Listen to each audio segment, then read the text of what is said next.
DK Gupta classes में आपका स्वागत है।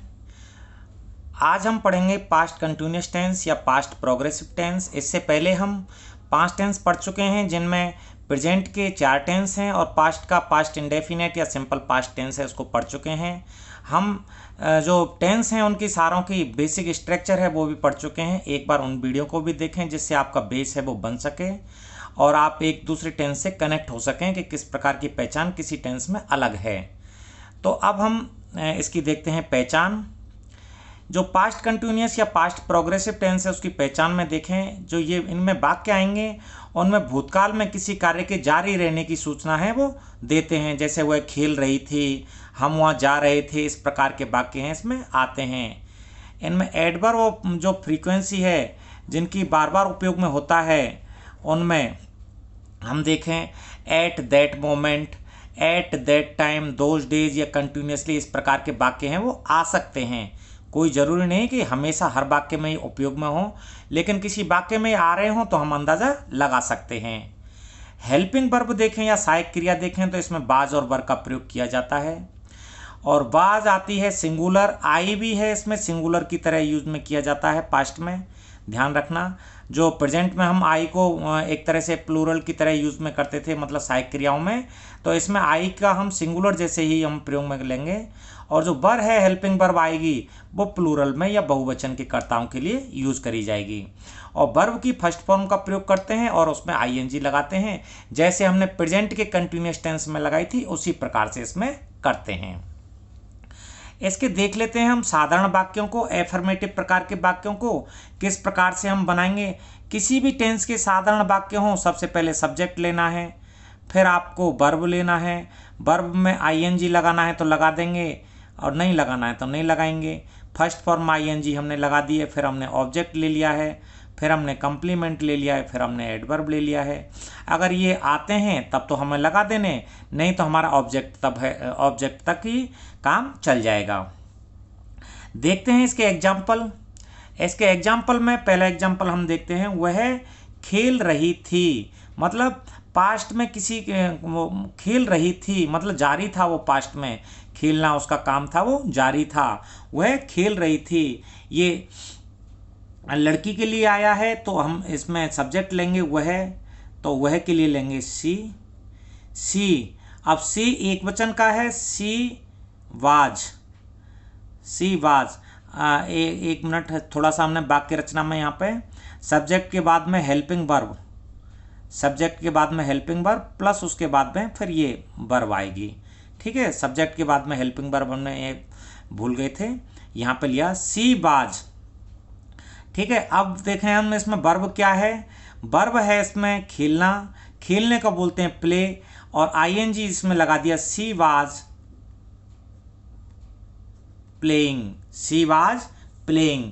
तो इस प्रकार से हो जाएगा। इसमें हमने ये ले लिया है, सब्जेक्ट ले लिया है, ये हेल्पिंग वर्ब आ गई है और ये जो वर्ब है उसकी फर्स्ट फॉर्म में हमने आईएनजी लगा दी है। दूसरा एग्जाम्पल हम देखते हैं। दूसरा एग्जाम्पल है हम वहाँ जा रहे थे, हम वहाँ जा रहे थे। इसमें ये सब्जेक्ट हो गया, जाना हो गया, इसमें क्रिया हो गया, वहाँ, वहाँ का मतलब ये हो गया इसमें कर्म हो गया है, और ये पास्ट में कार्य जारी है, इसका मतलब है पास्ट कंटिन्यूअस या पास्ट प्रोग्रेसिव टेंस का ये वाक्य है। तो हम वहाँ जा रहे थे, तो इसको देखें हमको कहेंगे वी, और वी के साथ में जो हेल्पिंग वर्ब है वो आएगी वर, वी वर। और जाने को बोलते हैं गो, तो गो में आईएनजी लगा देंगे हम, वी वर गोइंग, वहाँ, वहाँ को कहेंगे देयर, वहाँ को क्या कहेंगे देयर। तो इसका इंग्लिश में ट्रांसलेशन हो जाएगा वी वर गोइंग देयर। इसके नकारात्मक वाक्यों को देखते हैं किस प्रकार से हम इसमें वाक्य रचना करेंगे। वो ही सेम की सेम वाक्य रचना है जिस प्रकार से हमने उन्होंने में देखी है। सब्जेक्ट, सब्जेक्ट के बाद में हम लेंगे हेल्पिंग वर्ब, हेल्पिंग वर्ब के बाद में नोट, और नोट के बाद में ऑब्जेक्ट, नोट के बाद में ये ले लिया हमने वर्ब ले लिया, वर्ब की आईएनजी फॉर्म लगा दी है, प्लस ऑब्जेक्ट ले लिया है, कंप्लीमेंट ले लिया है, फिर एडवर्ब ले लिया है। सब्जेक्ट, सब्जेक्ट के बाद में हेल्पिंग वर्ब, हेल्पिंग वर्ब है इसमें बाज और वर्ब, नोट लगा देंगे, वर्ब के साथ आईएनजी लगा देंगे फर्स्ट फॉर्म के साथ, ऑब्जेक्ट लगा देंगे, कॉम्प्लीमेंट, अगर वाक्य लंबा है तो कॉम्प्लीमेंट और एडवर्ब है वो लगा देंगे हम। एग्जाम्पल से समझने की कोशिश करते हैं। वह अपना समय नष्ट नहीं कर रही थी। वह अपना समय नष्ट नहीं कर रही थी, इसका मतलब ये रही थी, इसका मतलब है ये पास्ट कंटिन्यूअस या पास्ट प्रोग्रेसिव की पहचान है, वो वाक्य बता रहा है। वर्ब के साथ में आईएनजी का प्रयोग है वो हो जाएगा। और ये देखें तो ये स्त्रीलिंग, ये लड़की के लिए प्रयोग में किया जा रहा है कि वह अपना समय है वो नष्ट नहीं कर रही थी। तो इसमें लेते हैं सी, हेल्पिंग वर्ब इसमें सी के साथ लेंगे was. She was not, she was not. अब यहाँ तक आ गया है, हम नोट तक आ गए हैं। अब WASTING, वेस्टिंग, वेस्ट और ING लगा दिया, wasting. She was not wasting, अपना समय, तो हर टाइम, स्त्रीलिंग के लिए सी के साथ हर टाइम, इसका ये हो जाएगा, ये ऑब्जेक्ट हो गया इसका। अब देखें अगला वाक्य, हम शोर नहीं मचा रहे थे, ये सब्जेक्ट हो गया है। और शोर मचाना, शोर मचाना हो गया है वर्ब हो गया है, नहीं नेगेटिव के लिए आया है। और तो इसका हम इंग्लिश में ट्रांसलेशन करते हैं तो वी के साथ हेल्पिंग वर्ब आएगी वर, हेल्पिंग वर्ब वी के साथ में आएगी वर। नॉट मचा रहे थे, या हम इस प्रकार से कह सकते हैं कि हम शोर नहीं कर रहे थे या शोर नहीं बना रहे थे, है ना। तो वी वर नॉट इसमें इस प्रकार से आता है कि मेकिंग, ठीक है, मचाना मतलब करना, है ना, कि हम शोर नहीं कर रहे थे। We were not making a noise, we were not making a noise, ये हो गया, इसमें ऑब्जेक्ट हो गया है, ये हो गया वर्ब हो गई है, ये नॉट आई गया है, ये हेल्पिंग वर्ब हो गई है, ये इसमें सब्जेक्ट हो गया है। सारे प्रकार के टेंसों की संरचना इसी प्रकार से है। अब हम देख लेते हैं इसके प्रश्नवाचक वाक्य, इंट्रोगेटिव प्रकार के सेंटेंस देख लेते हैं। उनमें वाक्य रचना सेम की सेम, सबसे पहले हेल्पिंग वर्ब आएगी, उसके बाद में सब्जेक्ट आएगा, उसके बाद में वर्ब की फर्स्ट फॉर्म के साथ ING आएगी, और उसके बाद में ऑब्जेक्ट आएगा, ऑब्जेक्ट के बाद में कॉम्प्लीमेंट और एडवर्ब और क्वेश्चन मार्क। अगर कोई WH वाला वाक्य है, जैसे व्हेन, वाई इस प्रकार से है, या हाउ इस प्रकार से है, तो WH वाला वाक्य है वो आ जाएगा, फिर हेल्पिंग वर्ब है वो आ जाएगी, सब्जेक्ट आ जाएगा, वर्ब के साथ ING का प्रयोग किया जाएगा, ऑब्जेक्ट हो जाएगा, कॉम्प्लीमेंट और एडवर्ब, और उसके बाद में क्वेश्चन मार्क चिन्ह हम लगा देंगे। इसलिए मैं थोड़ा सा इनको जल्दी जल्दी बोल रहा हूँ, क्योंकि बाकी सभी टेंसों में इस प्रकार की संरचना ही प्रयोग में लाई गई है। एक बार उनसे भी आप एक बार लिख के देखना सबको कि क्या हम इनको सही तरह से लिख पा रहे हैं, क्या इनकी व्यवस्था हम सही तरह से कर पा रहे हैं। अब हम एग्जाम्पल से समझने की कोशिश करते हैं।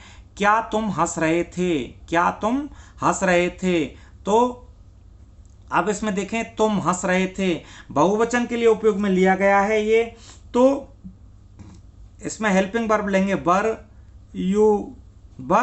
यू, और लाफ माने होता है हंसना, लाफ माने क्या होता है, हंसना होता है, तो हम इसको ले लेंगे LAUGHING, वर यू लाफिंग, मतलब क्या तुम हंस रहे थे, ठीक है। हेल्पिंग वर्ब पहले ले लिया हमने इसमें।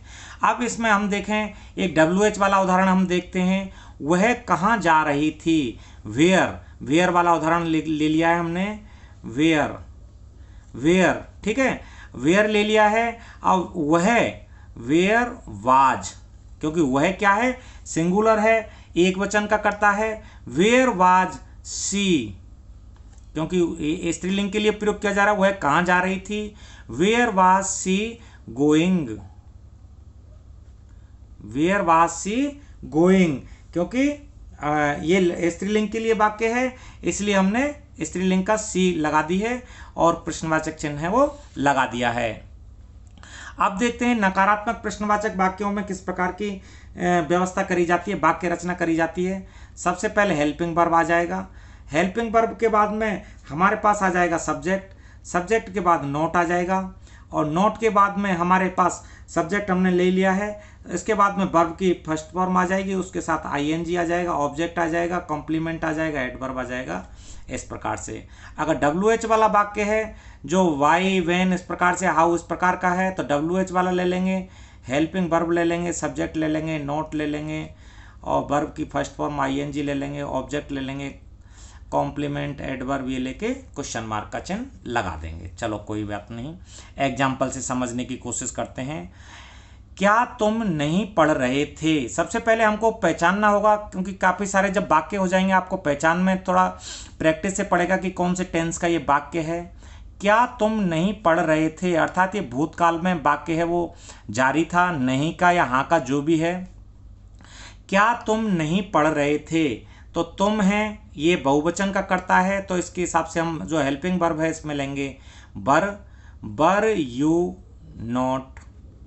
ठीक है, बर यू नॉट क्या कर रहे थे?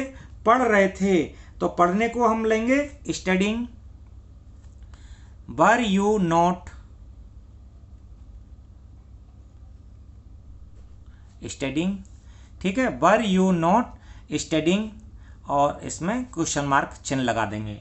ठीक है, अब देखें अगला वाक्य देखें हम, वह क्यों नहीं पढ़ रही थी। क्यों हमने यहाँ पे लिया है, बीच में लिया है, तो वह क्यों नहीं पढ़ रही थी, तो इसमें WH वाला वर्ड आएगा वाई वाज, क्योंकि ये एक वचन का करता है। Why was she not studying. Why was she not studying, STUDYING। ठीक है, why was she not studying.